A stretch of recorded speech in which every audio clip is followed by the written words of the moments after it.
The station master read the manifest twice and still couldn't make sense of it. One bride, one trunk, one wooden crate, 200 pounds of corn seeds, addressed to a cattle ranch in the driest county in the state. Wyatt Hayes stood on that platform staring at it, and the woman standing next to it stared back at him, and she spoke before he did. "Don't look at the crate like it's the problem," she said. "Look at your land like it's the answer." He almost laughed. He almost sent her back. Instead, he said, "Lady, this ranch just got richer."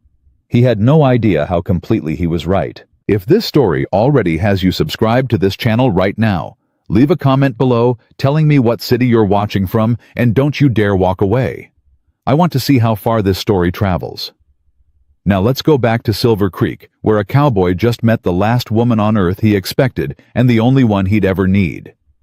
Wyatt Hayes had written that letter on a Thursday night in February, sitting at a table with a cracked leg he'd been meaning to fix for 6 months. The lamp was low on oil.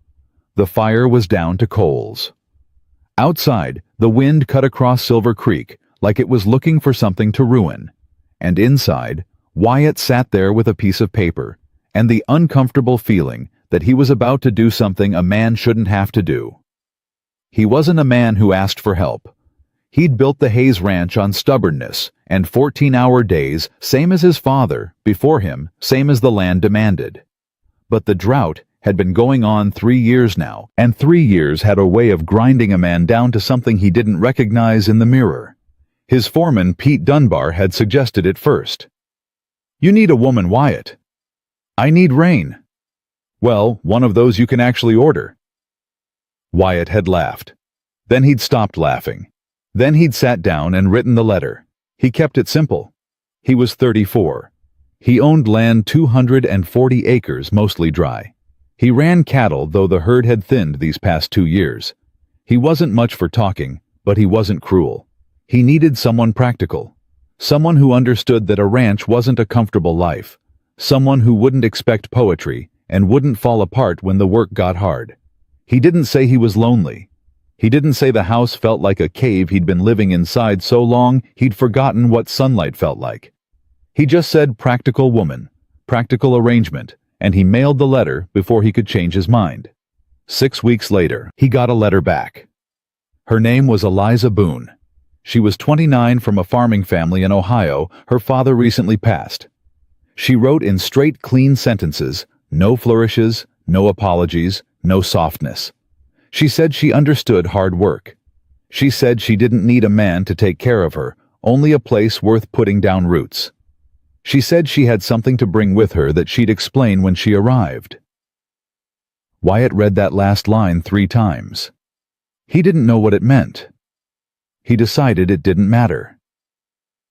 He wrote back, "Come in April."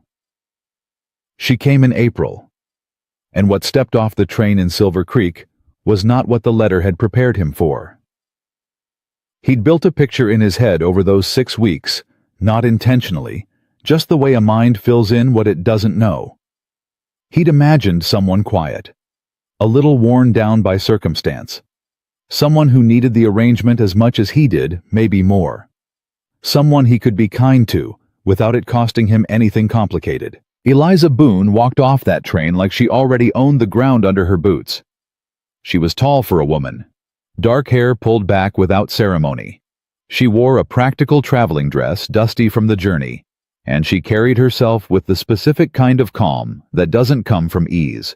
It comes from knowing exactly who you are, even when everything around you is uncertain. She looked around the platform, spotted him. He was hard to miss, 6'2", with a jaw like a fence post, and she walked straight toward him without hesitation. "Mr. Hayes." "Miss Boone." She shook his hand, firm, businesslike. She didn't smile, and she didn't look nervous, and that alone was enough to knock him slightly sideways. "There's a crate," she said immediately. "I need you to arrange for it to be transported to the ranch before anything else." He looked past her. 2 station workers were standing over a wooden crate roughly the size of a steamer trunk, both of them holding their backs like they'd already regretted helping with it. "What's in it?" Wyatt asked. "Seeds," she said. He waited for more. She didn't offer more. Seeds, he repeated.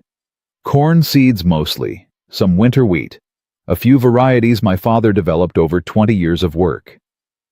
She said it the way someone says something they've already had to defend too many times and are no longer interested in defending. They're going with me wherever I go. That was never negotiable. Wyatt stood there for a moment looking at the crate, then looking at her, doing a very fast internal calculation about what exactly he'd gotten himself into. I run cattle, he said carefully. I know. She turned and started walking toward the wagon. But your land is dying, Mr. Hayes. Cattle alone won't fix that. He almost said something sharp. He swallowed it. He told himself he'd have that conversation later, once they were off the platform and away from the 6 or 7 Silver Creek residents who were already watching this exchange with undisguised interest. He arranged for the crate. He helped load her trunk. He climbed up beside her on the wagon seat, and they rode out of town, and for the first 3 miles, neither of them said a word. It was Eliza who broke it. How many acres are you actually farming? None, he said. I told you I run cattle. I know what you told me. I'm asking what you're doing with the land. The land's dry. Nothing grows on it. She was quiet for a moment. Then, what did it grow before the drought? Some grass. Native grasses mostly. Nothing useful. Was there ever corn? Not on my land. But in the region. He frowned. Maybe. 20-30 years back before the water table dropped. Why? She didn't answer right away. She was looking out at the land on either side of the road, really looking. The way a person looks when they're calculating something, not just seeing. After a long pause, she said, The land isn't dead, Mr. Hayes. It's been misread. He nearly laughed. He caught it before it came out because something about her tone made laughing feel rude. With respect, Miss Boone, I've been working this land for 15 years. With cattle, she said simply. He decided to let it go. They could have that argument another time too. They reached the ranch as the sun was dropping toward the horizon. He showed her the house, the main room, the kitchen, the bedroom he'd set up for her at the back, which was small but had a decent window, and he'd made a point of having Pete sweep it out before he left that morning. She walked through without comment, running her hand along the kitchen counter, checking the stove opening and closing the window. Then she said, Where's your water source? Creek about a quarter-mile east. There's a channel that runs toward the pasture. How deep is the creek running now? About half what it was 10 years ago. And the soil on the east pasture, is it clay-heavy or sandy? Wyatt stared at her. I don't know the exact soil composition of my own pasture, Miss Boone. She nodded like that was useful information. I'll need to test it tomorrow. Test it. Yes, the seeds need specific conditions. I need to know what I'm working with before I plant anything. He was quiet for a moment. Then he said, I think we should talk. All right. They sat at the table with the cracked leg. He folded his hands on the top of it and looked at her directly. I wrote that letter because I needed help running this ranch. Help with the house, with the cooking, with managing things when I'm out with the cattle. This wasn't meant to be. He stopped, rearranged. I don't know what you're planning, Miss Boone, but I want to be straight with you. I don't have the money or the water to start a farming operation. She met his eyes steadily. I'm not asking you for money. You're asking me for land use. I'm asking you to let me try, she said. You lose nothing if I fail. But if I'm right about that east pasture, if the soil still has what I think it has, you won't be running this operation on cattle alone this time next year. He looked at her for a long time. And what do you get out of it? Something moved behind her eyes. Not softness, exactly, more like the closest thing to vulnerability she'd let herself show since she stepped off that train. A life I built, she said. Something that's mine. Wyatt didn't answer immediately. He was a man who made decisions slowly, who turned things over and looked at them from multiple angles before he committed. But he also knew somewhere in the part of him that ran on instinct rather than reason that there was something happening here that was bigger than a corn crop. He just didn't know what it was yet. "All right," he said. "Try." She gave him a single nod. Not a smile. Not gratitude. Just acknowledgement, like a business partner closing on a deal. Then she stood up and went to start supper. He sat at the table for a while after she left the room, listening to her move around in his kitchen, quietly, efficiently, like she'd already mapped the space in her head. And he thought about that crate of seeds sitting in his barn right now, and about the east pasture, and about a woman who'd come 1,000 miles, not to be rescued, but to build something. He thought, this is either the smartest thing I've ever done or the most complicated. He didn't know yet which one it was. The next morning, she was up before him. That had never happened with anyone else on the ranch. Wyatt was a 4:30 man, always had been up and moving before the sky decided what color it wanted to be. He came out of his bedroom pulling on his shirt and found the kitchen warm, the coffee made, and Eliza already at the table with a piece of paper in front of her, covered in small, neat handwriting. He poured a cup and looked over her shoulder without asking. It was a diagram. Rough hand-drawn but precise, a layout of what he recognized as the east pasture, divided into sections with notations beside each one in terms he didn't fully understand. Drainage indicators, depth markers. Something labeled soil retention with a question mark beside it. "You drew this from memory?" he asked. "From what I could see from the road yesterday." "It's accurate." She looked up at him. "I know." He sat down across from her and drank his coffee and watched her work. She wasn't performing. She wasn't trying to impress him. She was just working the way people work when the problem in front of them is more interesting than anything else in the room. After a few minutes, she said without looking up, "I'll need a shovel. I've got 6. I'll only need 1. She paused. "And I'd appreciate if you'd come with me. You know the land better than any diagram." That stopped him. He hadn't expected to be asked for anything. He'd already started building a mental arrangement where she did her thing, and he did his, and they stayed out of each other's way except at meals. "All right," he said. They went out to the east pasture in the early gray of the morning, and she dug. Not a little she dug properly, putting her whole back into it, going down 2 feet, before she stopped and crouched at the edge of the hole and started pulling out handfuls of soil and breaking them apart between her fingers. He stood beside her and watched. "Talk to me about this land," she said. "What do you want to know? What did your father do with it?" "Grazed, same as me." "And before him, when the county was first settled?" Wyatt thought about it. "There was a family here before us, the Alcotts. They farmed, I think. Didn't last long, 3-4 years. Moved on." "Why?" "Drought. Same drought that's been chasing everyone." She was quiet, turning soil in her hands. "This part of the pasture, the drainage is different here. Do you know why? There's a slight dip in the ground maybe 100 yards south of here. Water collects there after rain." She stood up immediately. "Show me." He showed her. She stood at the edge of the low spot and looked at it for a long time without speaking, long enough that he started to feel impatient. "Miss Boone, the Alcotts didn't fail because the land was bad," she said suddenly. "They failed because they didn't understand where the water goes." She turned to him. "The moisture in this area doesn't run off the way it does further north. It sinks here, slowly. It stays in the subsoil longer than anyone would think just by looking at the surface." He crossed his arms. "And that means?" "It means I can grow corn here." He stared at her. "In a drought. With the right variety." She said it firmly, no apology, no room for argument.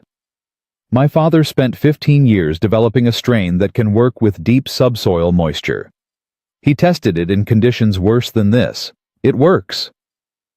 The silence stretched between them. Out in the distance, one of his cattle lowed. The wind pushed dust across the dry surface of the pasture. "Everyone's going to say you're wrong," he told her. "I know." She didn't flinch at that. Are you going to say it too? He looked at the low spot in the ground. He looked at this woman standing in his dead pasture, talking about his land like she could see something underneath it that he'd never thought to look for. He thought about 15 years of watching this place slowly dry out. He thought about that letter he'd written on a cracked table by a dying lamp. Not yet, he said. She nodded. She went back to work. The town of Silver Creek took about 4 days to fully process the news. By the end of the first week, every person from the feed store to the church steps had an opinion about Wyatt Hayes's mail-order bride and her crate of corn seeds. Most of the opinions were unkind. Hattie Graves, who ran the dry goods store and functioned as the unofficial distribution center of all Silver Creek gossip, had the most complete picture. She delivered it to anyone who came in for flour or thread. She dragged a full wooden crate off the train. Seeds, they say.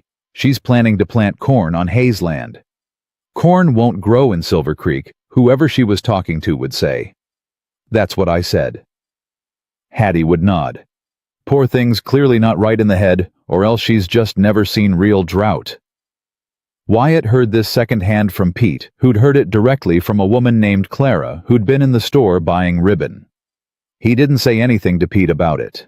He went home and found Eliza at the kitchen table again, this time with 3 small containers of soil lined up in front of her, each one from a different depth, each labeled in her careful handwriting. She was comparing them, making notes. People in town are talking, he said. I'm sure they are. They don't think this is going to work. She looked up. Do you? He was honest. I don't know yet. She held his gaze for a moment. Something in her expression shifted. Not hurt, not defensive, but thoughtful, like she was deciding something about him. That's a better answer than most people would give, she said, and she went back to her soil samples. He stood in the doorway for a moment longer than he needed to, then went to see about the cattle. The planting started on a Tuesday. She marked the ground herself using wooden stakes and a length of rope, laying out rows with a precision that made Pete stop and stare from across the fence. She measured that, Pete said to Wyatt, voice low. Yes. To the inch. Looks like. Pete scratched his jaw. Where'd she learn all this? Her father. Pete was quiet a moment. Then, what happened to him? Died last winter. Pete nodded slowly. He watched Eliza drive the last stake, stand up, brush the dirt from her hands, and start walking the rows she'd laid out with that same contained, focused calm. She didn't bring those seeds because she had nowhere else to take them, did she? It wasn't exactly a question. Wyatt didn't answer it like one. No, he said. She brought them because this is what she planned all along. He said it without thinking. Only after it was out did he realize what it meant, that she hadn't come to Silver Creek because she needed to be placed somewhere. She'd come because she'd chosen it. She'd looked at the letters available to her, and she'd chosen his land, his specific land, because something in what he'd described told her what she needed to know about the soil and the water and the possibility hiding underneath the surface of this dying place. She hadn't come to be saved. She'd come because she already knew what she was going to do here. He stood at the fence and watched her begin to plant, pressing each seed into the earth at exactly the depth and interval her notes prescribed, and something in his chest moved that he hadn't felt move in a very long time. He didn't have a name for it yet. He went back to work. By the end of the second week, she had 73 rows planted. Wyatt had stopped doubting the method. He hadn't started believing yet, not quite, but doubt required energy he didn't have time for, and what he was seeing was too precise, too intentional to dismiss.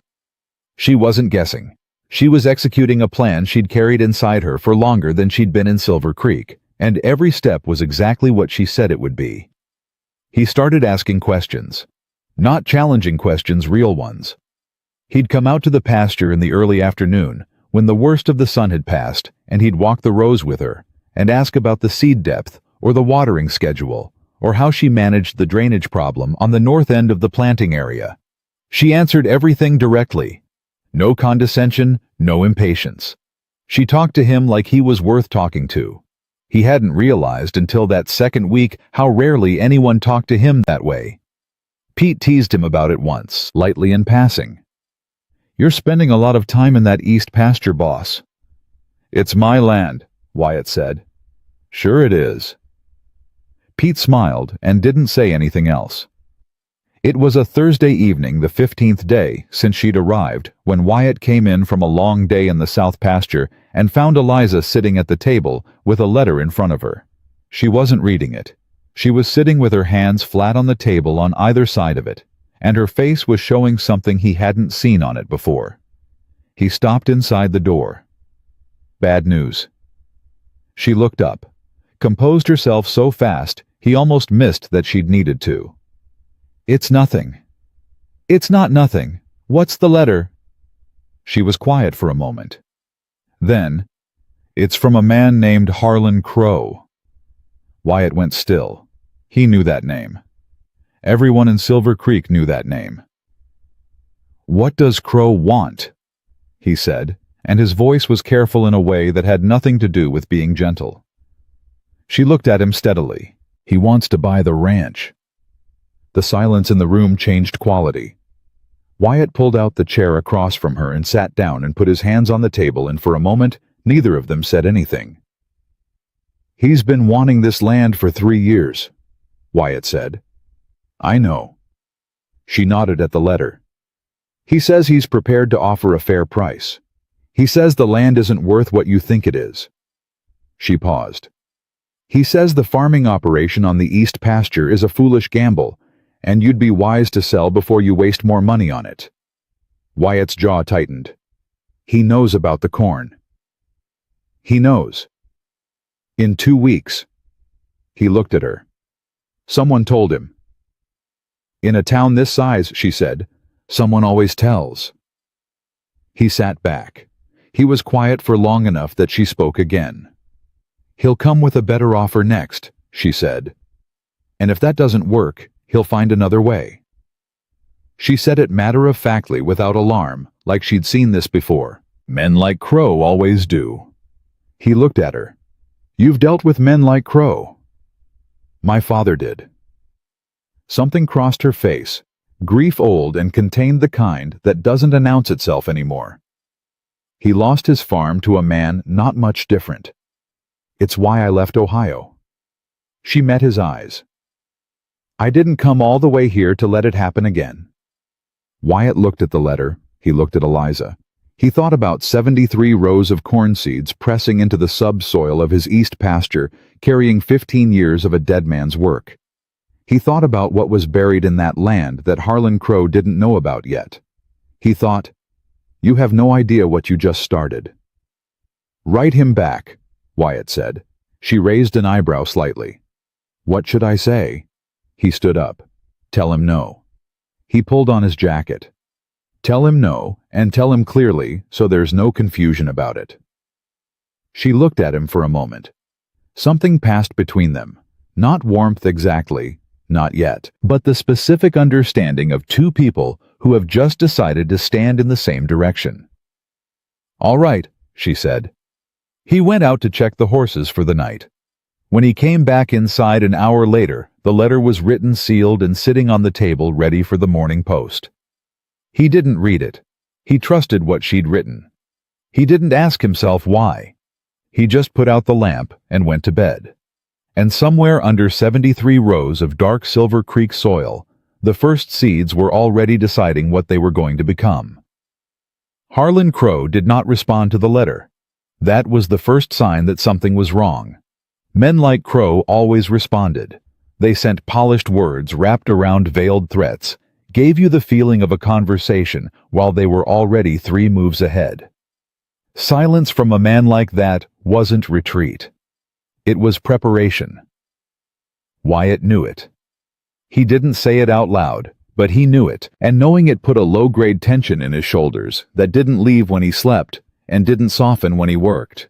He went about his days cattle water management fence line on the south pasture, and he carried that silence from Crow the way you carry a stone in your boot. Always there, never comfortable. Eliza noticed. She didn't ask directly. That wasn't her way. But 2 mornings after the letter went out, she put a second cup of coffee on the table before he'd asked for it, and said without looking up from her seed journal, "He's not going to come at this straight." "No," Wyatt agreed. "So we don't wait for him to come at it straight." She finally looked up. "We move faster than he expects us to." "The corn isn't going to grow any faster because Harlan Crow is impatient." "No," she said. "But we can change what he thinks he knows." He watched her. "What does that mean?" She closed the journal. "It means most of his advantage right now is information. He knows we're planting. He knows where. He doesn't know if it's working." She held his gaze. What if he started hearing things that made him uncertain? Wyatt was quiet for a moment. "You want to spread rumors about your own crop. I want to spread uncertainty." The difference in her voice was precise and deliberate. "There's a gap between those two things, Mr. Hayes." He thought about it. He turned it over. It had the flavor of something his father would have called underhanded, but his father had also died with a mortgaged ranch, and a pride that hadn't done him much practical good, so Wyatt had learned to think about things on their own terms. "Pete goes into town every Saturday," he said slowly. "I know." "He talks." "I know that too." She picked up her journal again. "He doesn't have to lie. He just has to mention that the soil tests came back complicated, that the planting has been slower than expected, that you're reconsidering the east pasture." She paused. "Nothing untrue, just incomplete." Wyatt almost smiled. He caught it before it arrived. "Who taught you to think like that?" She was already writing again. "My father spent 30 years fighting men who wanted his land. He lost eventually." She didn't look up. "I was paying attention the whole time." He took the second cup of coffee she'd poured him and went out to find Pete. Pete Dunbar was not a complicated man, and that was one of the things Wyatt valued most about him. He did what he was asked. He asked sensible questions when he needed to, and he didn't add flourishes to anything. When Wyatt explained what he needed, Pete nodded twice and said, "So basically, I just talk about problems that you may or may not have observed." "Right." Pete thought about it. "I can do that. Hattie Graves will do the rest for me." "That's the idea." Pete glanced toward the east pasture. "Is it actually working? The corn?" Wyatt looked in the same direction. It had been 18 days since the planting. Nothing was visible yet from this distance, nothing that would mean anything to someone who didn't already know where to look. "Ask me in another week," he said. Pete nodded. He went to saddle his horse for the Saturday ride. Wyatt went to the east pasture. Eliza was already there. She was crouched at the end of the third row, still in the early morning, her fingers working carefully through the top layer of soil at the base of one of her planting points. She didn't hear him come up behind her, or if she did, she didn't react. He stopped beside her and looked down, and he saw it. It was the smallest thing, barely a suggestion, a thread of green so pale it was almost colorless, pushing up through the gray-brown surface of the soil. One shoot, not even an inch, less than an inch. But it was there, and it was real, and it was exactly where she'd told him it would be. He didn't say anything for a moment. She looked up at him. "Third row, 8th position," she said. Her voice was steady, but her eyes were doing something different. Something bright and tightly controlled the way a person looks when they've been waiting on something for a very long time and don't quite trust it yet. 2 days earlier than I projected." He crouched down beside her. 2 days early is good. 2 days early means the subsoil moisture is higher than I measured." She sat back on her heels. "Which means the whole east pasture might have more in it than I thought." He looked at the tiny shoot. A hair of green in dead land. "How many others?" "I checked 6 rows this morning. 4 of them are showing." She paused. "The other 2 will come." He stayed crouched beside her for a moment longer. He thought about the letter to Crow. He thought about Crow's silence. He thought about Pete in town today, dropping careful words into Hattie Graves's ear. He thought, whatever's coming, let it come. Something is growing here that wasn't growing before. He stood up. Don't tell Pete yet. Don't tell anyone. She looked up at him. I wasn't planning to. He went back to work. The shift started small, the way shifts always do. It was Clara Hensley who brought it to Wyatt's attention, and Clara did it the way she did most things, without meaning to cause trouble, and without fully understanding that she was. She stopped him outside the feed store on a Wednesday and said with the particular concern of a woman who genuinely wished everyone well, I heard it's been hard going with the East pasture. Wyatt looked at her evenly. Where'd you hear that? Oh, just around. She fidgeted with her basket handle. People are saying the soil didn't take the way she expected, that maybe it wasn't as promising as she thought. A pause. Some folks are saying she might have been wrong about the land. Some folks, he said. You know how people talk. She had the grace to look slightly uncomfortable. I just wanted you to know that nobody's saying it unkindly, Wyatt. They feel bad for her. For both of you. He nodded. He said, that's kind of them. He went inside and bought his feed and rode home. And when he told Eliza what Clara had said, Eliza set down the cup she was holding and looked at the table for a long moment. It worked, she said finally. Seems like. That means crows heard it. That's the assumption. She picked up her cup again. Her expression had the calm of someone who'd just confirmed a calculation and was already moving on to the next one. He'll hold off now. He thinks we're struggling. He thinks he can wait us out and the land will come to him for less. That's what I think too. Then we have a window. She met his eyes. We need to use it. The window was 3 weeks. 3 weeks during which the corn grew in silence, visible only to the two of them, and when they finally had to be told, Pete and his wife Ruth, who came out to the east pasture one afternoon and stood at the edge of the rows and looked at the green lines pushing up from the gray earth and didn't say a word for a full minute. It was Ruth who broke first. Lord, she said softly. Pete had his hat off, that was all. He just stood there with his hat in his hands and looked, and Wyatt, watching him, thought he understood something about hope that he hadn't had access to in a long time, what it looked like on someone else's face when they'd stopped expecting it. How? Pete finally said. The subsoil, Eliza said beside him. She wasn't performing. She was just explaining the way she always explained things directly, precisely, no embellishment. The land holds more water than anyone realized. You just have to know where the moisture sits and give the roots a reason to go looking for it. Pete looked at her. He looked at the corn. He looked at Wyatt. You knew, he said to Wyatt. I didn't know. I believed. Same difference. Wyatt didn't argue with that. The trouble started on a Friday morning, and it started with the water. Wyatt was out at the south pasture checking the fence line when Pete came riding hard across the field, which Pete never did without reason. Wyatt met him halfway and knew from the set of Pete's shoulders before he was close enough to hear words that something had gone wrong. The channel, Pete said, pulling up.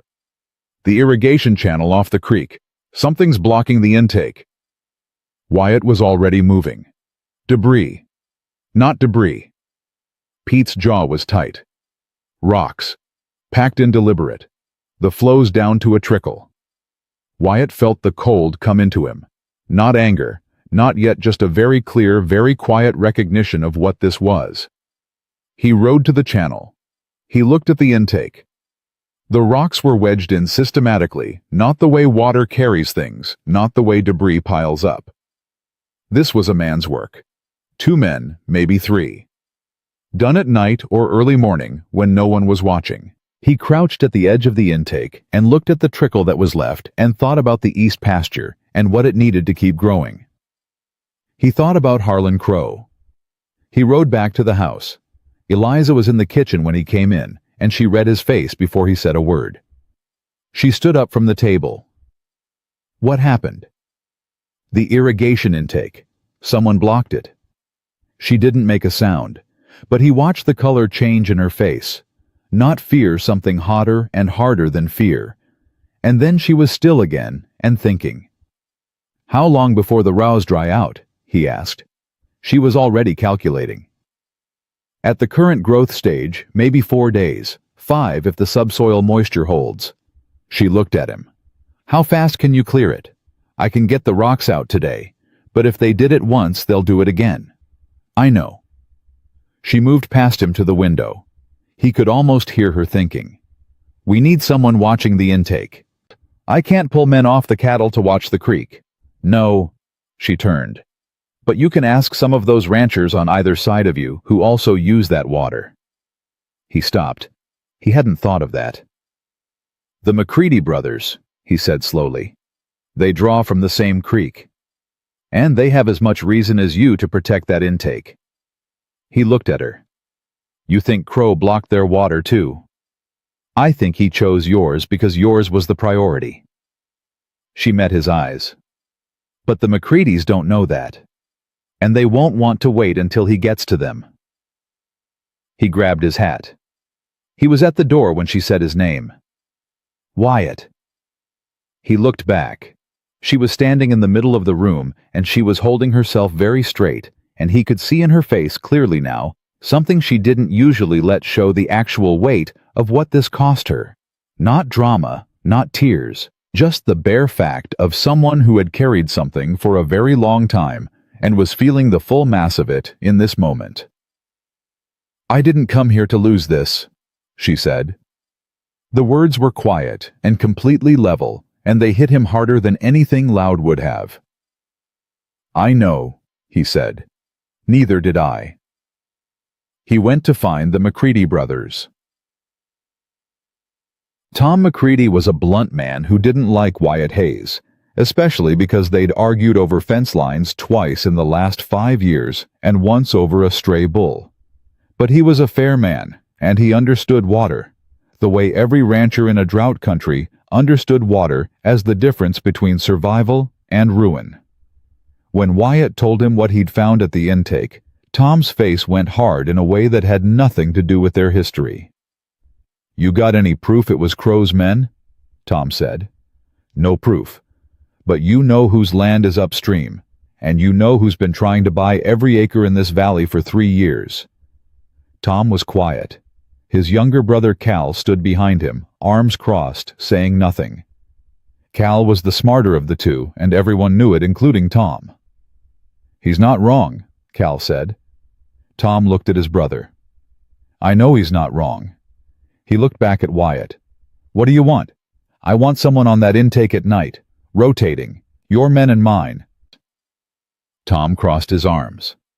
And in return that water keeps flowing to both our properties and Crow doesn't get to decide who survives this drought. The silence lasted long enough that Wyatt kept himself from pushing. He'd said what needed saying. Either Tom McCready understood it or he didn't, and no amount of additional words was going to change that calculation. All right, Tom said. Cal'll set it up. Wyatt nodded. He turned to go. Tom said, Hayes. He turned back. They say your wife's growing corn on that east pasture. Tom's voice was neutral, but there was something in it, not mockery, not quite. More like a man preparing to be surprised. She is. They say it's not going to work. A lot of people say that. What do you say? Wyatt thought about those green rows in the early morning. He thought about Eliza crouched over that first shoot, her eyes doing that bright controlled thing. I say come and look at it yourself in 2 weeks, he said. Then tell me what you think. Tom said nothing, but he didn't say no. He told Eliza about the McCreadys that evening, and she listened without interrupting, and when he finished, she said, Good, just that, good. And then she asked about the water flow and whether the intake had been fully cleared. He'd almost gotten used to it the way she received everything. Not cold, not indifferent, but conserved. Like she'd learned at some point that the energy she spent reacting was energy not spent solving, and she'd made a decision about which one mattered more. Almost gotten used to it. That night he woke at 2 in the morning and lay in the dark for a while before he understood what had woken him. A sound. Not loud. From outside, from the direction of the east pasture. He was up and dressed and out the door in 2 minutes. What he found was Eliza. She was in the east pasture in the dark, moving along the rows with a lantern low in her hand, checking each one at soil level. Her lips moving slightly as she counted something to herself. She didn't look up when he came alongside her.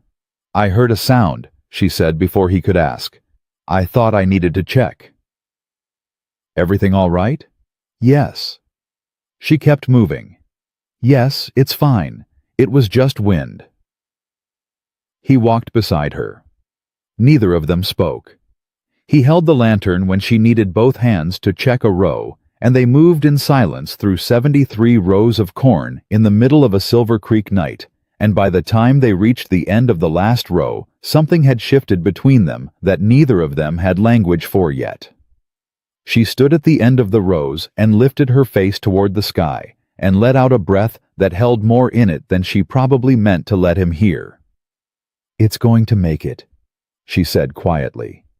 Not to him exactly, just out loud, like she was telling something she'd been afraid to believe. He stood beside her and said nothing for a moment. Then, "I know." She turned her head and looked at him. In the lantern light, her face was open in a way he'd never seen it, the careful composure gone for just this moment, and he saw in her cleanly the full weight of what she'd brought to this place. Not just the seeds, everything. Her father's years of work, her own belief when no one else shared it.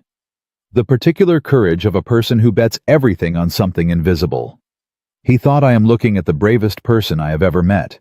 He didn't say it. He wasn't a man who said things like that easily, and this wasn't the moment to become one. He just said, "Come inside, it's cold." She pulled herself back together so quietly it was barely visible. "Yes." She picked up the lantern. "Thank you for coming out." "It's my pasture," he said. "It's not just your pasture anymore," she said, and she walked back to the house. He stood there a moment longer, looking at the rows he couldn't see in the dark, only knew were there. She was right. It wasn't just his anymore. He didn't know exactly when that had happened. He just knew it was true. The way you know something has changed. Wait before you can say what's different. He turned and followed the light back to the house. And in the creek, half a mile east, Tom McCready's son sat quiet in the dark, with a rifle across his knees, watching the intake for anyone who might come to take the water away.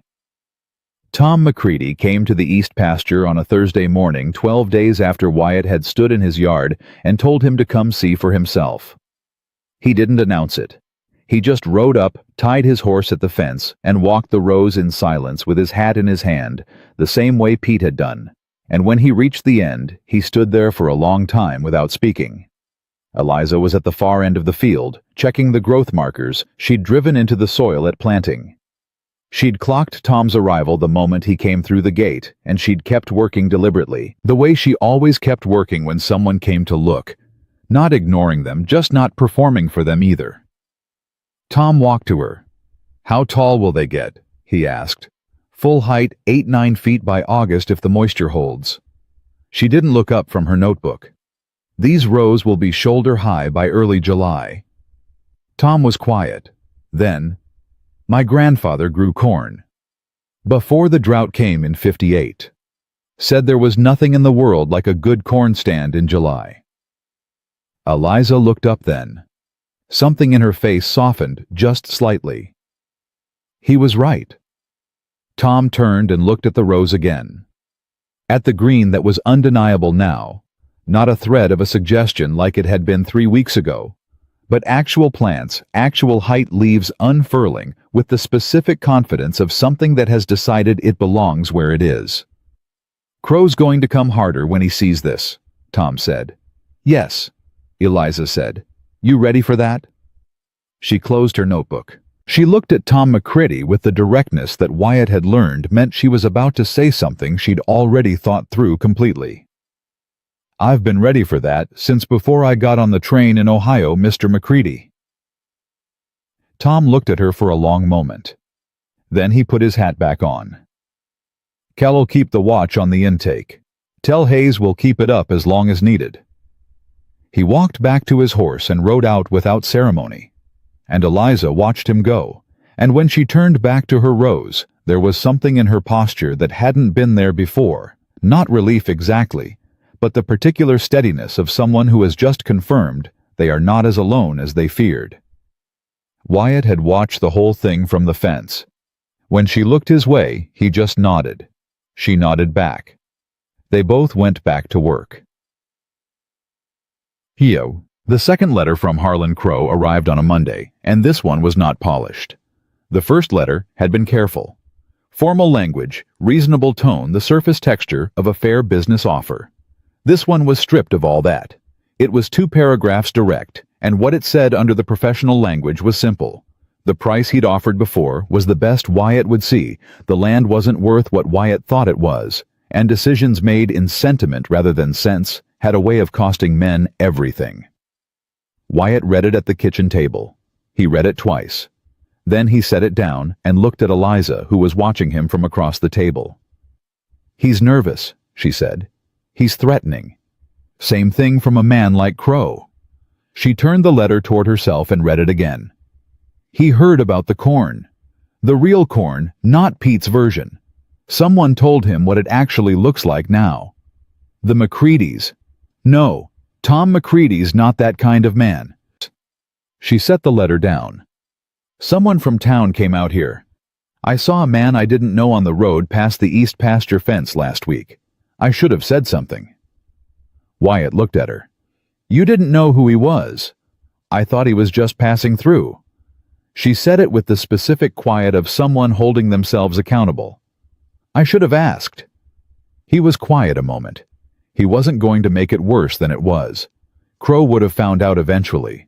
The plants are visible from the road now. Anyone with eyes, "I know." She folded her hands on the table. "What do you want to do about the letter?" "Same thing I did with the first one." She looked at him steadily. "Wyatt, this one is different." She was right, and he knew it. The first letter had been a man extending a hand before deciding whether to use it. This one was a man who had already decided. He stood up. He walked to the window, then back. He was thinking, and when he was thinking he couldn't stay still, which was something she'd learned about him without ever commenting on. "I need to go into town," he said. "Why?" "Because whatever Crow does next, he's going to do it through official channels. He's not stupid enough to come at this openly. After the irrigation sabotage, too many people would connect it.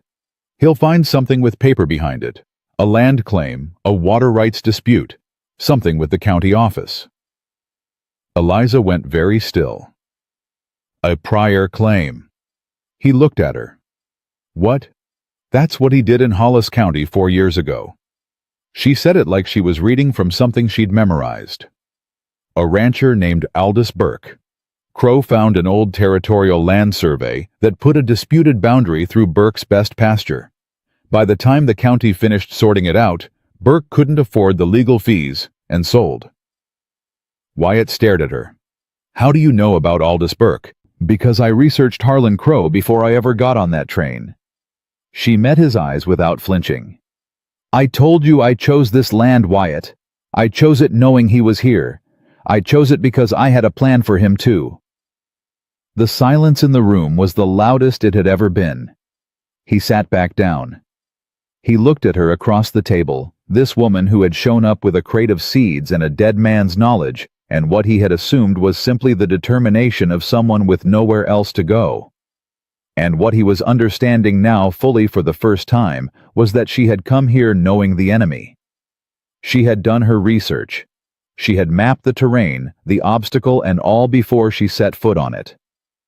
"What's the plan for him?" he said. She pulled her notebook from her coat pocket. Not the seed journal, a different one smaller with a darker cover. She opened it to a page he'd never seen and turned it to face him. Names, dates, property transactions, notes written in her precise, neat hand going back 7 years of Harlan Crow's activities in 3 counties. "He has a pattern," she said. "He always approaches twice before he moves legally. The second letter means the legal move is coming. She pointed to a line in her notes. In every case, he uses the same land attorney, a man named Fitch based in the county seat. If Fitch files anything against this property, you'll know it's Crow. Wyatt looked at the notebook. He looked at her. You put this together yourself. My father lost everything to a man who moved exactly this way. I paid attention. A pause. I told you that already. You did. He sat back. You didn't tell me you came here with a counter-strategy already written. Something moved in her expression, not quite discomfort, but something close. Would you have let me come if I had? He thought about it honestly. Probably not. I know. She held his gaze. I needed the chance to prove the land first. If I'd walked in with all of this on day one, you would have seen a problem before you saw a solution. I needed you to see the corn first. It was so cleanly strategic that it took him a moment to decide how he felt about it. He sat with the information, turned it around. You managed me, he said. Not accusation. Observation. I worked with what I had, she said. Same as you do with cattle in a drought. He almost smiled. He looked at the notebook again. What do we need to do before Fitch files anything? She was already turning to the next page. What they needed was the county recorder. His name was Howard Briggs, and he was 61 years old, and had worked the Silver Creek County Recorder's office for 23 of those years, and he was as far as anyone in town could establish entirely incorruptible. Not because he was a saint. Howard Briggs drank too much on Saturday nights and owed Pete Dunbar $20 from a card game that Pete was too polite to collect, but because he genuinely loved the orderliness of recorded fact and could not abide anyone who tried to introduce disorder into it. Wyatt had known Howard for 15 years. He'd never asked him for a favor. He went to the county office on a Tuesday morning and found Howard at his desk with a ledger the size of a door. Wyatt Hayes, Howard said without looking up. Haven't seen you since you filed that fence line dispute with McCready. Which we settled. Eventually. Howard set down his pen. He looked at Wyatt over the top of his glasses. What do you need? I need to know if anyone has filed or requested any documents related to my property in the last 60 days. Howard's expression didn't change. He was a man who'd heard a great many things from a great many people in this office and had trained his face into a reliable neutrality. That's a records request, he said. Yes. Those take 3 days. Howard. A pause. Come back tomorrow morning, Howard said, and picked up his pen again. Wyatt came back the next morning. Howard met him at the door rather than at the desk, which meant there was something Howard wanted to say before the official version of the conversation began. Someone requested a survey of your eastern boundary last week, Howard said quietly. Survey of the original territorial grant, specifically the water rights attachment. Wyatt held himself very still. Who requested it? The request came through an attorney's office. Howard paused. Name of Fitch. There it was. He thanked Howard. He rode home. He found Eliza in the east pasture, and he told her, and she listened without interrupting. And when he finished, she said, How long before the survey is complete? Howard didn't know. 2 weeks, maybe 3. Then we have 2 weeks. She was already calculating. The water rights attachment on the original territorial grant, do you have the deed? In the house. In a tin box in the back room. Get it tonight. She turned and started walking toward the house herself. I need to read the original language.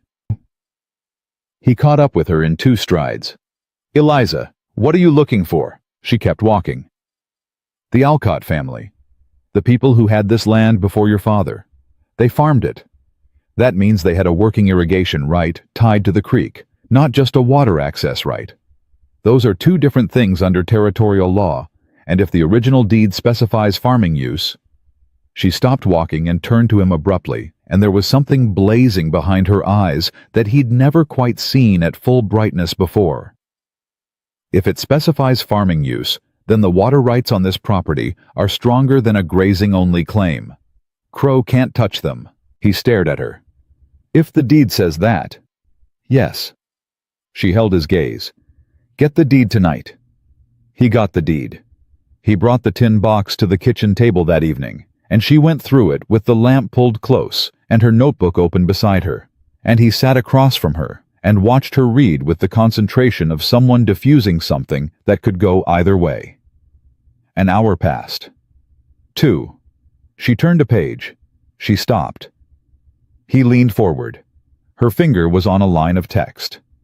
Old ink on old paper, and she read it aloud in a voice that came out very carefully controlled. All water access and diversion rights attached to said property, to be maintained in perpetuity for agricultural and livestock purposes, as established by initial settlement. Agricultural. Not livestock only. Agricultural. She looked up. He looked back. That's it, she said. Her voice was still careful, but her eyes were not careful at all. That's what he's going to try to reframe.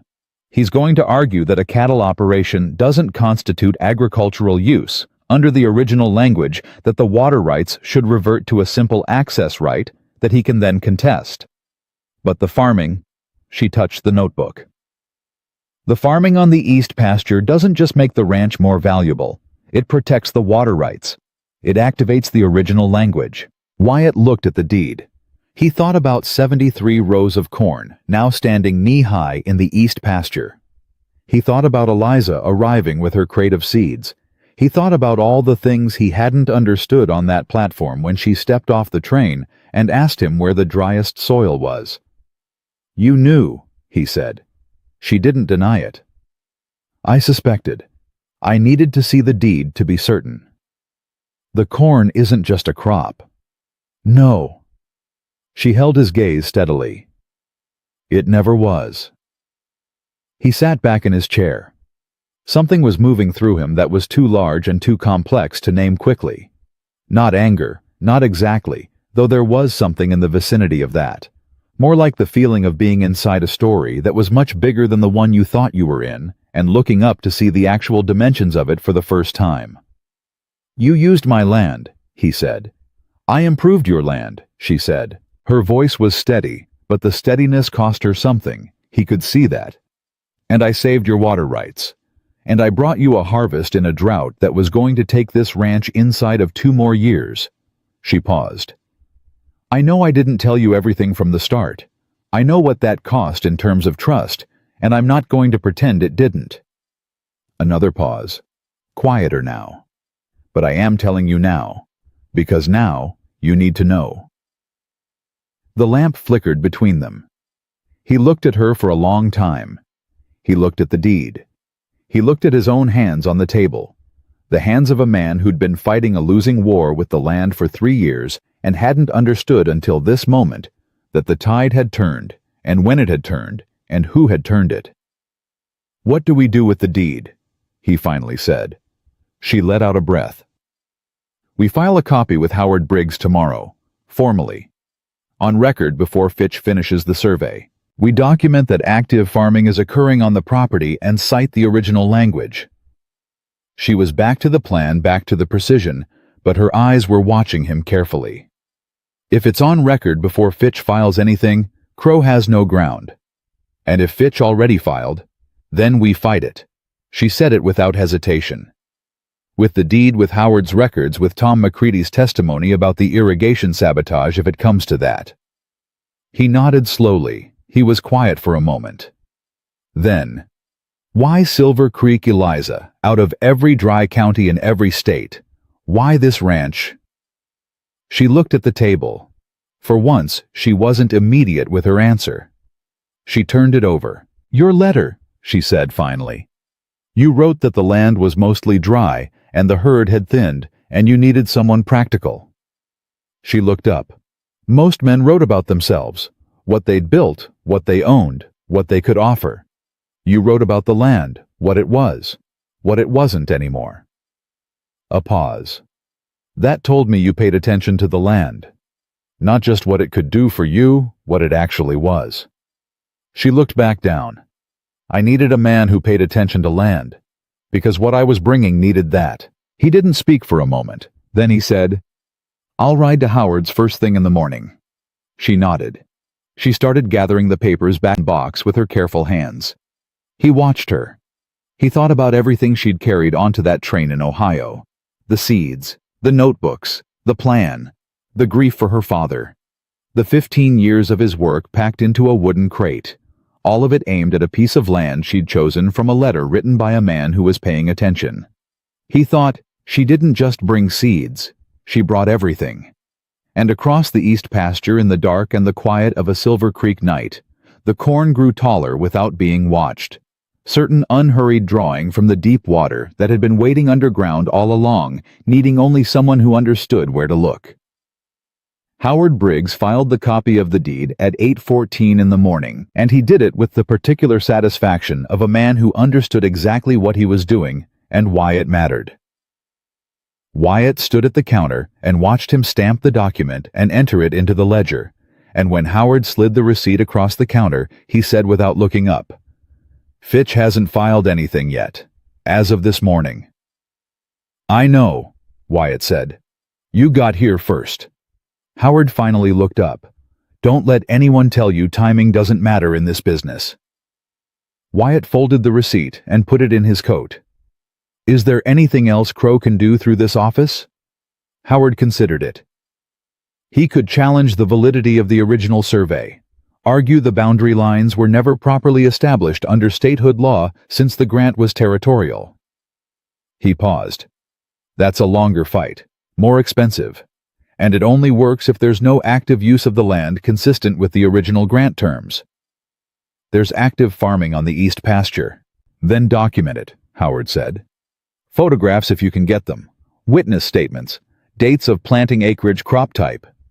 If this goes before a land court, you want a paper record that makes the farming real to someone who's never set foot on your property. Wyatt nodded. He thought of Eliza's notebooks, the dates, the row counts, the growth measurements, the soil samples labeled and stored in the back room of the house. He thought she already did this. She documented everything. She knew before he did that documentation was the armor.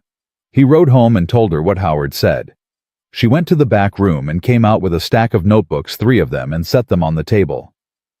I have records from the day I arrived. Every planting date, every measurement, every water usage calculation.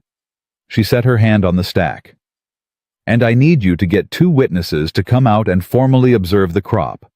People whose word carries weight in this county. Tom McCready, he said immediately. Yes, and someone from town. Someone Crow can't claim is partial to you. He thought about it. Reverend Cole. She looked at him. The minister.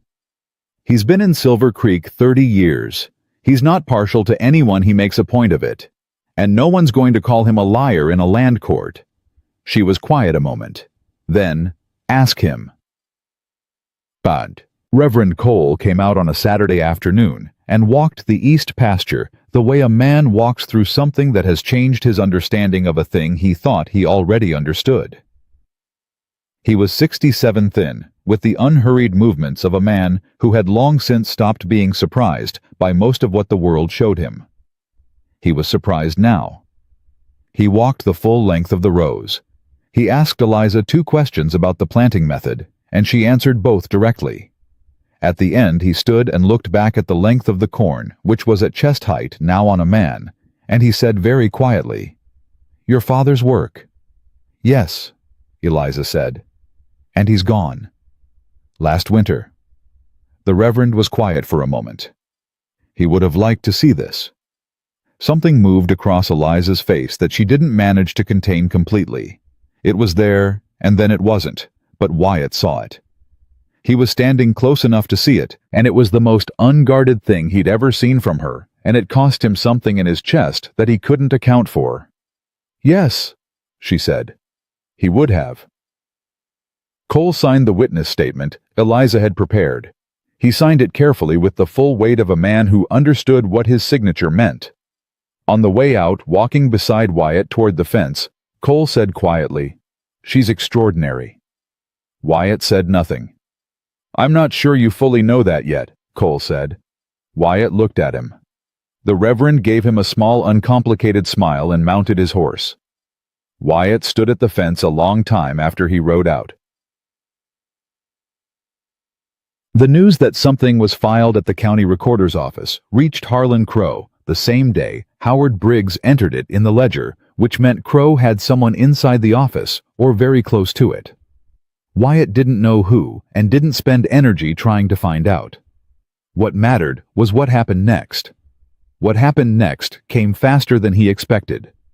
It was a Wednesday morning, not quite 2 weeks after the deed filing, and Wyatt was at the south fence when Pete came riding hard again the second time in this story, and Pete's face had the same set to it that it had the first time, the particular tightness of a man about to deliver news he wishes he didn't have.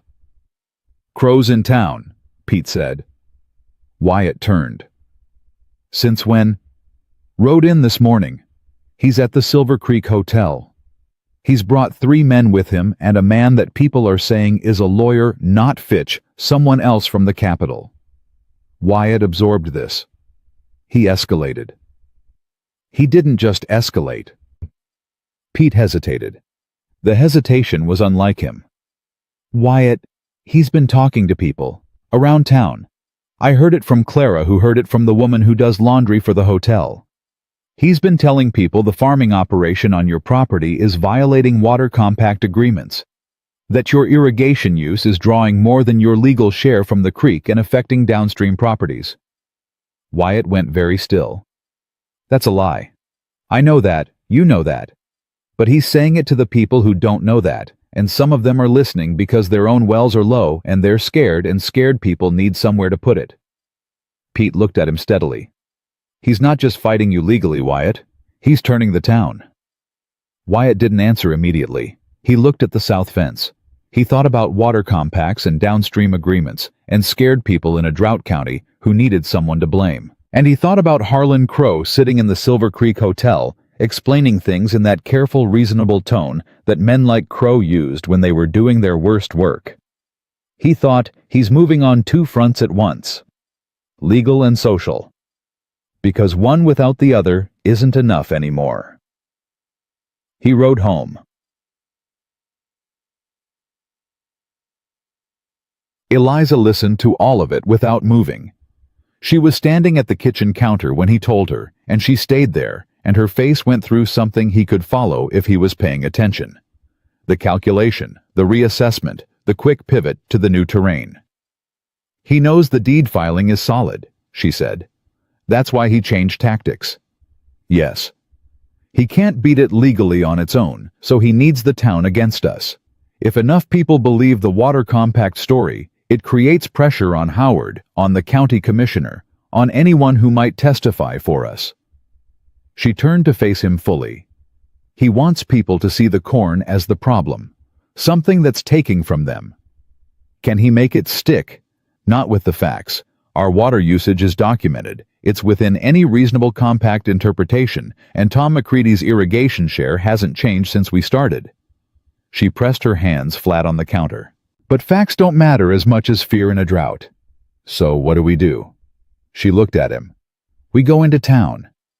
He hadn't expected that. Eliza, not to fight him, not to argue. She pushed away from the counter and moved to get her coat. "To let people see me, to talk to them, to show them the documentation on the water usage and answer their questions directly." She turned with the coat in her hand. "Crow works in the space between people and information. We close that space."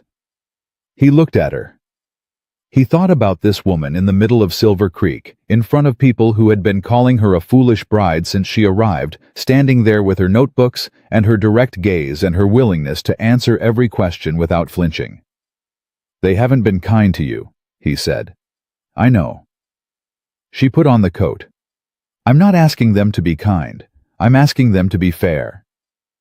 She looked at him. "Are you coming?" He got his hat.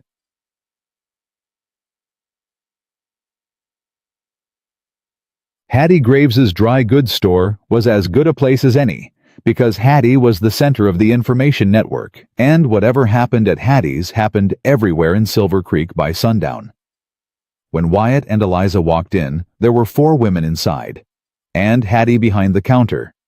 And the conversation stopped in the particular way that conversations stop when the subject of them walks through the door. Eliza didn't hesitate. "Mrs. Graves," she said, "I understand there are concerns about the water usage on Hayes land. I'd like to address them directly if you'll give me a few minutes." Hattie looked at her. She looked at Wyatt. She was a woman who respected directness even when she disapproved of nearly everything else, and directness was the one thing Eliza Boone had never been short of. "Go ahead," Hattie said. Eliza opened her notebook on the counter. She walked through the numbers, plainly daily water draw from the irrigation channel, total acreage under irrigation, comparison to the creek's current flow rate, Tom McCready's unchanged allocation. She explained what a water compact actually required under county law, which none of the 4 women in the store had known specifically, and which once stated made Crow's claim look exactly as thin as it was. "The East Pasture irrigation uses less water than a herd of 60 cattle at peak summer drinking," she said. "We're currently running 48 head. The numbers don't support the claim Mr. Crow is making." The room was quiet. Then one of the women, Wyatt recognized her as Mary Aldrin, whose husband ran a small property 2 miles east, said, "Where'd you learn all this?" "My father," Eliza said. "He farmed for 30 years. He lost his land to a man who used the same tactic Mr. Crow is using now. By the time my father understood what was happening, it was too late." She looked at Mary Aldrin directly. "I understand what Mr. Crow is doing because I watched it destroy my family once. I'm not going to let it happen again." The silence in the store was different now. Hattie was looking at Eliza with an expression Wyatt had never seen on Hattie Graves's face before. Not sympathy exactly. Recognition. "You should talk to the men at the feed store," Hattie said. "That's where he's been doing most of his talking." They went to the feed store. There were 7 men inside, which was more than usual for a Wednesday, and Wyatt understood when he walked in that at least some of them had heard Crow had brought men to town and were waiting to see what happened next. The West had always been a place where people showed up to see what happened next. It was both its best and worst quality. Crow was not there. His lawyer was not there. But the space where their words had been was very much present, and Wyatt could feel it the moment he stepped in. He let Eliza lead. She set her notebook on the nearest flat surface, and she talked for 12 minutes, and she answered 8 questions from 7 men, and not one of the 8 questions was easy or gentle. They were the questions of people who had real anxiety about real water in a real drought and needed real answers, and she gave them real answers every time without hedging, without softening, without performing. At the end, Carl Briggs Howard's nephew, a rancher who'd lost a third of his herd this year, said, "If your corn makes it, are you planning to plant more next season?" "Yes," Eliza said, "as much as the water and soil will support. And if anyone in this county wants to know how to test their own soil for the same subsoil moisture conditions, I'll tell them." Carl Briggs looked at her for a long moment. He looked at Wyatt. He nodded once and went back to what he'd been doing when they walked in. That was enough. Not a triumph. Not a reversal. But the tide shifting. On the way out, Wyatt put his hand briefly on the small of her back to guide her around a crate in the doorway, and he felt her almost stop just for a half second, just the smallest pause, before she kept walking. He took his hand away. He didn't say anything. Neither did she. Why, Crow made his move on a Thursday. It came through Fitch after all, not the Capitol lawyer Fitch, which meant Crow had decided the Capitol lawyer was for later, and this was the opening shot. Fitch filed a formal challenge to the water rights attachment on the Hayes property, arguing that the original territorial grant language regarding agricultural use had never been validated under statehood law and was therefore unenforceable. Howard Briggs sent word to Wyatt within an hour of the filing. Wyatt brought the notice to Eliza, and she read it at the table, and then she set it down and said, He made a mistake. He filed a challenge. He filed the wrong challenge. She tapped the notice with one finger. He's arguing the agricultural language was never validated under statehood law.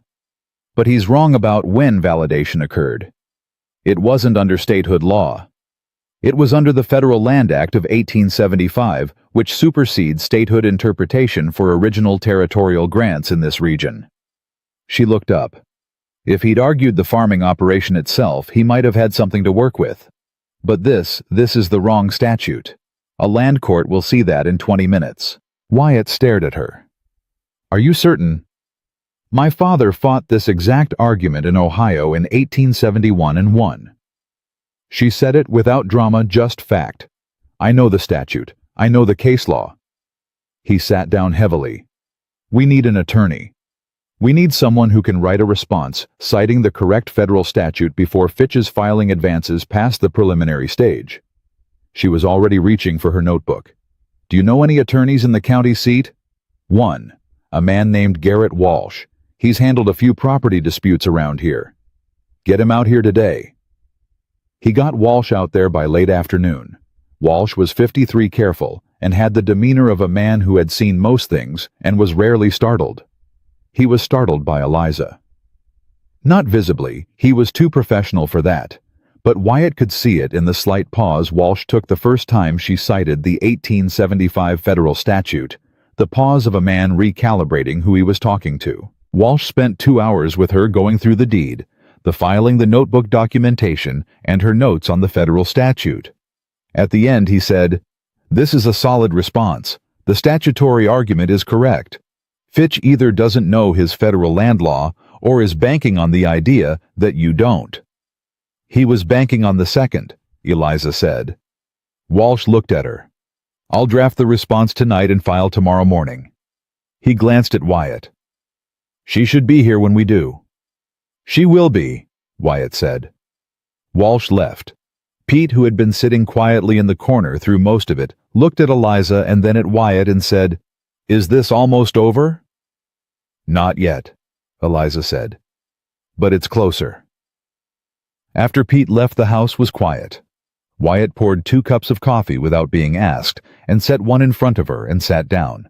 And they stayed at the table together for a while without talking, and he was aware of her tiredness not in anything she showed, but in the quality of her stillness, the way a person goes still when they've been running at full capacity for a long time, and the immediate crisis has just released its grip by 1 single degree. He said, When this is over. She looked at him. When this is over. He said again slower, I want to talk. About what? He looked at his coffee. He was not a man who found words easily, and this was the kind of thing that required words, so he took his time finding them. About what happens next, between us, because what we have right now is, I don't know what to call it, but I know it's not the arrangement I wrote in that letter. She was very still. I'm not asking for anything, he said quickly. I'm not making a demand. I just... He stopped. I want you to know that I see you. Not the plan, not the corn, not the deed or the notebooks or the 15 years of your father's work. You. He looked at her directly. I see you, Eliza. The silence that followed was the longest and the most specific they'd ever shared. She looked down at the coffee cup in her hands. When she looked up, her eyes were doing something she didn't control, that same bright contained thing he'd seen in the east pasture on the night they'd walked the rows together in the dark.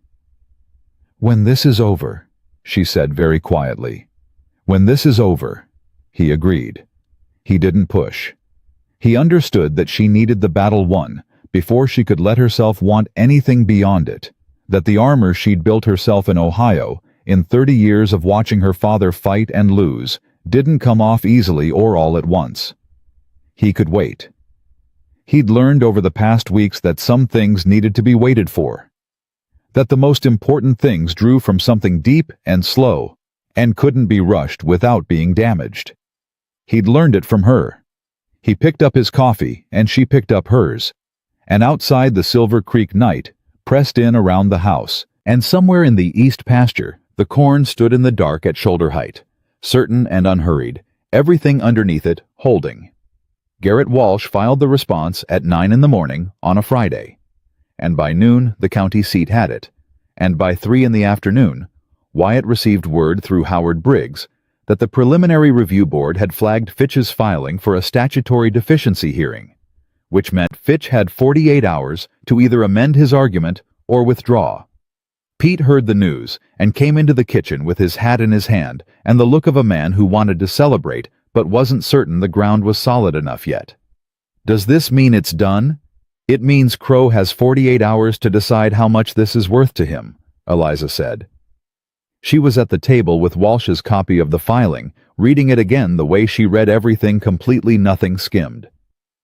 If he withdraws, he loses the legal angle. If he amends, he has to find a new argument, and there isn't one that doesn't run into the deed language. "So he's stuck," Pete said. "He's not stuck." She looked up. "He's deciding. There's a difference." She set the papers down. "A man like Crow doesn't run out of moves. He changes the game." Pete looked at Wyatt. Wyatt said, "Go check the intake." Pete went. The 48 hours passed without word from Fitch. No amendment, no withdrawal.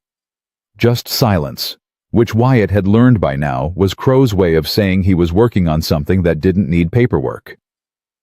The answer came on a Sunday.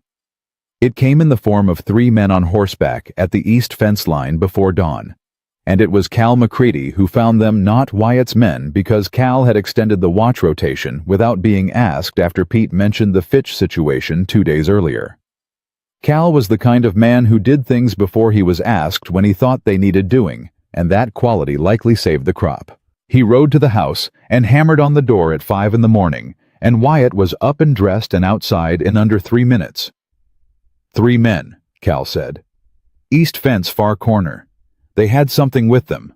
I couldn't see what in the dark, but they were on foot by the fence line, and one of them was carrying something low. Did they get into the field? I don't know. I came straight here." Wyatt was already moving to the barn. He looked back at the house, and Eliza was in the doorway, fully dressed, her coat on, reading his face. "Go," she said. "I'll get Pete." He and Cal rode to the east fence in the gray pre-dawn, and what they found at the far corner made Wyatt's jaw lock hard enough to ache. The fence had been cut, not broken, cut deliberately and cleanly. A section of wire pulled back and laid aside, and on the ground just inside the field line, spilled from what had been a sealed tin container, was a pool of something dark that had already soaked into the soil at the base of 3 plants. He crouched. He smelled it before he touched it. Oil. Some kind of mineral oil mixture, the kind used in certain weed treatments, the kind that would poison soil contact and kill root systems within days if left. He stood up. Cal was beside him, looking at the plants, then at the container, then at Wyatt. Neither of them said anything for a moment. "How far did it spread?" Cal said finally. "Depends on how long ago." Wyatt looked at the surrounding soil. The contamination was contained 3 plants, maybe 5, not more.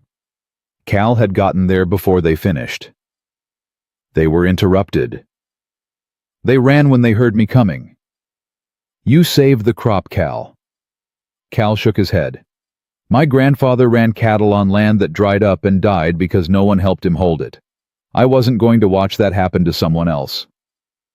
He looked at the damaged plants. "What do you need?" "I need you to ride to Howard Briggs right now and tell him what you found. Don't clean anything up. Leave the container, leave the wire, leave the ground as it is. I need a record of this." Cal was already turning his horse. "Cal?" He looked back. "Thank you." Cal rode.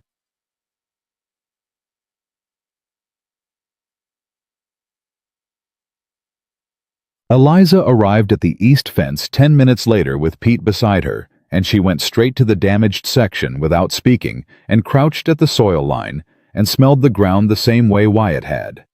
She stood up. Her face was doing something he'd only seen once before on the night she'd told him she didn't come here to lose this. Not anger, not tears, Something harder and more permanent than either of those. The specific expression of a person who has had something precious damaged and has decided in real time exactly what they are going to do about it. 3 plants, she said. Maybe 5. The root contamination might go wider than the surface. I can dig them out today. Create a containment boundary around the affected soil. If the contamination hasn't reached the water table... She stopped. She was calculating faster than she was talking. It won't reach the water table. The soil here doesn't drain straight down, it moves laterally. I know this soil. She looked at Wyatt. I can save the rest of the field. I know you can. He said it without hesitation, without qualification, the way you say something you're completely certain of. Something in her face shifted at that. Not the armor coming down, just a crack in it, just enough. She turned back to the field and started working. China. Howard Briggs came out personally, which was not something the county recorder typically did, and he brought with him a man named Dale Purcell, who served as the county's land dispute witness officer, a position that most Silver Creek residents hadn't known existed until this morning. Howard was angry in the quiet way of a man who takes the integrity of records and legal process as something close to sacred, and what he was looking at in this field was a violation of that integrity made physical. He documented everything: the wire, the container, the soil damage, the location relative to the recorded agricultural use filing.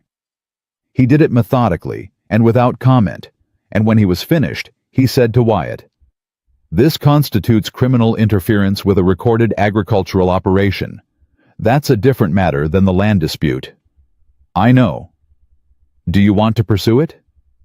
Wyatt looked at Eliza, who was 20 yards away on her knees at the contamination boundary, working with a methodical focus that made everyone else on that field feel slightly ashamed of how much less they were capable of. "Yes," he said. "Pursue it." Howard nodded. "I'll have the documentation to the county sheriff by this afternoon." He left. Pete watched him go, and then said quietly beside Wyatt, "Crow's not going to like that." "No," Wyatt said. "He's not." "You ready for what comes after he doesn't like it?" Wyatt watched Eliza work. He watched her dig with precision and speed, pulling contaminated soil away from the root systems, with a care that was almost surgical, protecting what could be protected and sacrificing what was already lost with the specific ruthlessness of a person who knows how to triage. "Yes," he said. What came after was Harlan Crow himself. He came to the ranch on a Tuesday, which was brazen enough that Wyatt nearly respected it.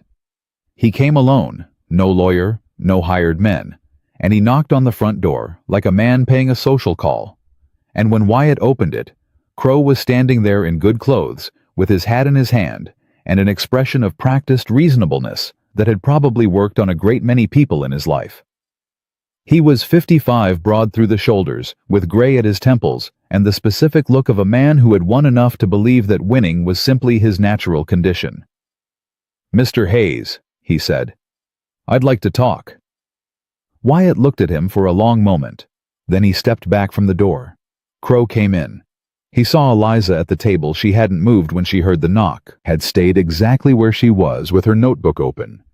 And he gave her the kind of nod a man gives when he's acknowledging an obstacle he's decided to treat as a minor one. Eliza looked at him with an expression of complete neutrality and said nothing. Crow sat down across from her without being invited. Wyatt stayed standing. "I'm going to be direct," Crow said. "That'll be a change," Eliza said. A pause. He looked at her with the first real attention he'd given her. "You're smarter than I expected." "Most people are," she said. He almost smiled. "Here's where we are.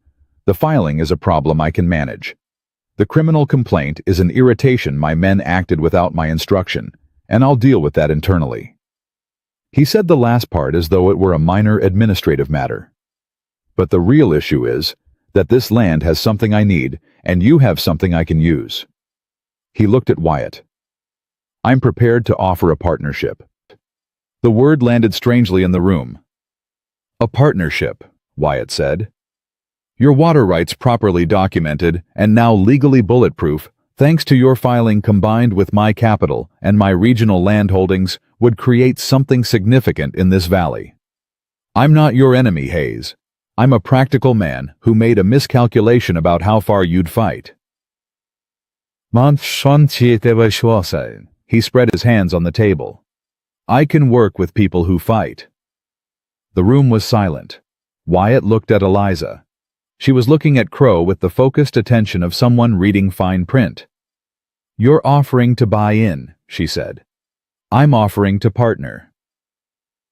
After sabotaging our irrigation, after filing a false legal challenge, after sending men to poison the crop. She said each item plainly without heat, the way you read items from a list. You're offering to partner. Business is complicated. No. She closed her notebook. It isn't. Not this part. She looked at him with something he clearly hadn't expected, not anger, not triumph, just an absolute clarity that had no performance in it at all.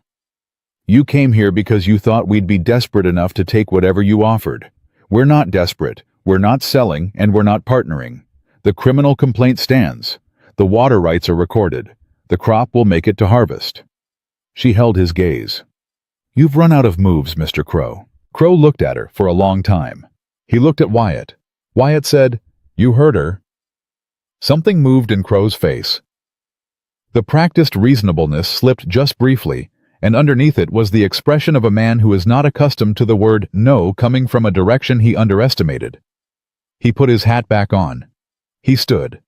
At the door he stopped and looked back one last time, the way men like Crow always do, needing the last word, needing some fragment of advantage to carry out. The drought will come back, he said. It always does. Yes, Eliza said. And the corn will still grow. He left. The door closed. Pete, who had been standing in the kitchen doorway through the whole exchange, let out a breath that had apparently been held for some time. Wyatt looked at Eliza. She was looking at the closed door, and then she turned and looked at him, and for a moment, neither of them said anything. And then she laughed a short, genuine sound that surprised both of them, because he had never heard her laugh before. Not like that, not unguarded and real, and he found himself smiling in a way that changed his whole face. He actually thought that would work, she said. He's used to it working. I know. She shook her head. His mistake was thinking this was only about the land. He looked at her. What else was it about? She met his eyes. It was about what the land means, what it can become. A pause. What we built on it. The word we sat between them. He let it sit there. The harvest came in August. It came with the particular silence of something enormous arriving without announcement one morning. The corn was tall and full and ready, and Eliza walked the rows, the way she had walked them since the beginning, checking, measuring her hand, moving along the stalks, with the ease of someone touching something she knows completely. Wyatt walked beside her. Tom McCready came with Cal and two of their hands. Pete brought Ruth, who had asked to be there, and hadn't explained why, but didn't need to. Reverend Cole came on his old horse and tied it at the fence and walked in without ceremony. Carl Briggs came. Clara Hensley came. Howard Briggs came. They came without being summoned the way people come when something is real enough to be worth standing next to. The first ear Eliza harvested she did by hand, cutting it clean from the stalk with a single motion, and she stood there holding it. And the field behind her was full of people who 3 months ago had called this a foolish bride's foolish gamble. And not one of them was saying that now. Ruth was crying. She didn't try to hide it. Pete put his arm around her and looked at the corn with the expression of a man who has had his faith in something restored that he hadn't realized he'd lost. Tom McCready stood beside Wyatt and said, My grandfather would have called this a miracle. It's not a miracle, Wyatt said. It's 15 years of her father's work and everything she knew how to do with it. Tom was quiet. Then, same thing from where I'm standing. Wyatt looked at Eliza across the field. She was talking to Carl Briggs, her notebook open, showing him something on the page, already thinking about next season, already planning, already looking at the land, and seeing what it could become with the right knowledge and the right care. He watched her. He thought about a February night, and a cracked table, and a letter he'd written by a dying lamp. He thought about what he'd asked for, and what had arrived instead, and he thought that a man could spend his whole life being grateful for the gap between those two things. He crossed the field to her. Briggs drifted away tactfully when he saw Wyatt coming the way people do when they sense something between two people that doesn't need an audience. Eliza looked up when he reached her. "It's a good harvest," she said.